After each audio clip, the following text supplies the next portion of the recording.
₹5 में सदस्य बनाने के नाम पर धोखाधड़ी की शिकायत दर्ज की गई है। भाजपा विधि प्रकोष्ठ ने क्राइम ब्रांच पुलिस को इस संबंध में शिकायत दी है। घटना के अनुसार भाजपा विधि प्रकोष्ठ के इंदौर संयोजक निमेश पाठक को एक फोन आया, जिसमें एक व्यक्ति ने उन्हें भाजपा सदस्यता के तहत ₹5 में सदस्य बनाने का प्रस्ताव दिया।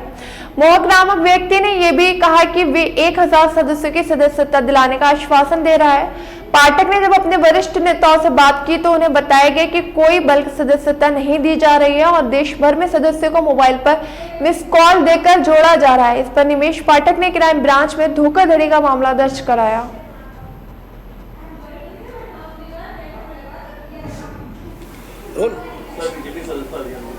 ये बीजेपी सदस्य अभियान को लेकर एक क्राइम ब्रांच में एक धोखाधड़ी का मामला रजिस्टर किया गया। निवेश पाठक जो कि माना गया संयोजक है विधि प्रकोष्ठ बीजेपी के, उनके द्वारा कल आकर एक एप्लीकेशन दी थी और इसमें अर्श खनूजा भी थे। उनके द्वारा ये बताया गया कि हमारे ऋषि खनूजा जो कि कार्यालय हैं पद पर हैं, उनके द्वारा ये बताया गया कि एक फ़ोन कॉल निवेश पाठक के मोबाइल पर आया था और उस जो कि ट्रू कॉलर में मुझे मोहक शर्मा नाम आ रहा था। उसके द्वारा ये बताया गया कि भाजपा का सदस्य अभियान चल रहा है, मैं इसमें आपकी मदद कर सकता हूँ, मैं भाजपा का कार्यकर्ता हूँ और मैं तुम्हें 10,000 जो व्यक्तियों का जो टारगेट है मैं तुम्हारा पूरा करा सकता हूँ। इसमें आपको ₹5 पर व्यक्ति के हिसाब से मुझे पैसा देना होगा।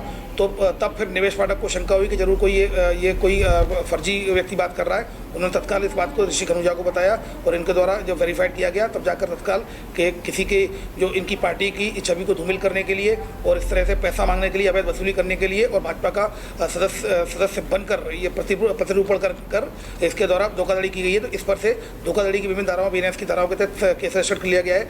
टेक्निकल एविडेंसेज के आधार पर वैधानिक आयु तथ्यों के आधार पर वैधानिक कार्रवाई की जा रही है। ठीक है। सर, एक शिकायत आपके द्वारा जो है वो क्राइम ब्रांच में दर्ज कराई गई है भाजपा के सदस्यता अभियान से संबंधित शिकायत, क्या फर्जीवाड़ा है?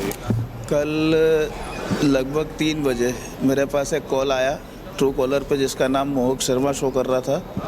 जब मैंने फ़ोन उठाया तो उसने बोला कि आप भारतीय जनता पार्टी में फलाना पोस्ट पर पदाधिकारी है। मैंने कहा, बोले आपकी सदस्यता का टारगेट अगर पूरा नहीं हुआ हो तो हम आपको सदस्यता का जो आपका टारगेट है ₹5 प्रति व्यक्ति के हिसाब से हम 1000 सदस्य आपके 2 दिन में बनवा देंगे और अगर आप इससे ऊपर जाना चाहते हैं अपने टारगेट से तो हम 1 लाख तक भी आपका टारगेट पूरा करवा 1 लाख सदस्य तक भी आपके आईडी से बनवा देंगे। तो मैंने उनसे पूछा किस प्रकार बनेंगे, तो उन्होंने कहा कि हम भाजपा से ही हमको आप लोगों की मदद के लिए बोला गया है और हमारे पास हितग्राहियों का डाटा है, आपके क्षेत्र के लोगों के मोबाइल नंबर है, उससे हम आपका सदस्य बनवा देंगे। तो मैंने उसको होल्ड किया और उसी समय चूँकि मेरे पास ही भारतीय जनता पार्टी के जो कार्यालय मंत्री हैं ऋषि खनूजा, वो भी बैठे हुए थे। मैंने उनसे पूछा कि पार्टी की ओर से ऐसा कुछ किया गया क्या इंतजाम, तो उनके द्वारा ऊपर वरिष्ठ पदाधिकारियों से बात की गई तो पता चला इस प्रकार का व्यक्ति लगातार कई नेताओं से संपर्क कर ये सब फर्जीवाड़ा करने का प्रयास कर रहा है। तब मेरे द्वारा क्राइम ब्रांच थाने पर जाकर एक आवेदन दिया गया जिसमें 318(1), 318(2), 318(3), 356(1) में एक FIR दर्ज की गई है। पैसों की डिमांड भी करी थी उनके द्वारा? हाँ, ₹5 प्रति व्यक्ति की उसने बताया कि आप सदस्य बनाएंगे, जो निश्चित तौर पे वो जिस प्रकार की आजकल साइबर की ठगी चल रही है, या हो सकता है ये भारतीय जनता पार्टी का जो अभी प्रचंड सदस्यता अभियान चला है उसको धूमिल करने के लिए कुत्सित प्रयास भी हो सकता है। अच्छा पाठक साहब, आपने तो शिकायत कर दी लेकिन कई ऐसे नेता हैं जिन्होंने इसका उपयोग भी किया हो, तो क्या इसकी स्क्रूटनी भी करवाएंगे? भारतीय जनता पार्टी सदस्यता अभियान की वैसे भी बहुत बारीकी से स्क्रूटनिंग हुई है। आपने देखा होगा विगत दिनों हमारे माननीय प्रदेश अध्यक्ष जी ने और नगर अध्यक्ष जी ने एक बैठक लेके ये भी कहा था कि जितने भी सदस्य बने उनका बैकग्राउंड वेरिफिकेशन भी कराया, क्रिमिनल सदस्य रिमूव भी करे जिनके क्रिमिनल रिकॉर्ड इवन थे।